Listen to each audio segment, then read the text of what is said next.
Tapos na ng COMELEC ang prosesong tinatawag na trusted build para tiyakin na ang tama at aprobadong source code ang gagamitin ng bawat makina sa eleksyon 2025. Balitang hatid ni Sandra Aguinaldo. Ipinakita ng COMELEC sa election watchdogs, media at sa publiko ang prosesong tinatawag na trusted build para sa election management system na gagamitin sa election 2025. Sa tulong ng Pro-VNV, isang international certification entity na nakabase sa Amerika, isinagawa ang trusted build para matiyak na ang beripikado at aprobadong source code sa election 2025 ay mako-convert o magagamit bilang machine-readable code. Ito yung production mode build, no?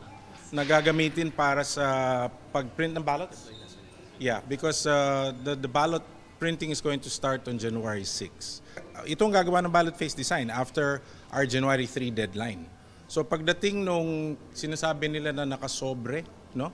Ng January 4, pag nagamit na namin yon, we have January 4, 5, and then 6 magsa-start ang printing mismo. 2.5 oras inabot ang proseso. Ang resulta nito, nakaloob sa isang USB, isinilid sa selyado lalagyan at pinirmahan para siguradong hindi bubuksan ng hindi otorisado. Ipinadala ito sa Pilipinas at itatago sa vault ng Bangko Sentral ng Pilipinas. Ang hashcode mo is yung identifier mo na yung actual program na yun, yun lang yun. No? Yan yung uniqueness niya. Parang kung kotse pa, yan yung body number at saka engine number. Any change that you do there results in a change in the hash code.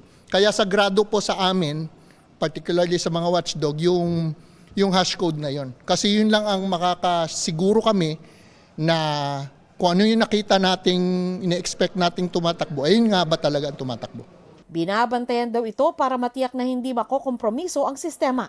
Hackers will need a considerable amount of time to attack a system because they need that time to move laterally inside the machines.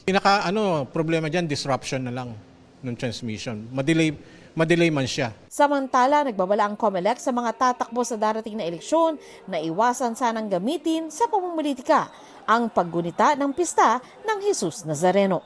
Sandra Aguinaldo, nagbabalita para sa GMA Integrated News.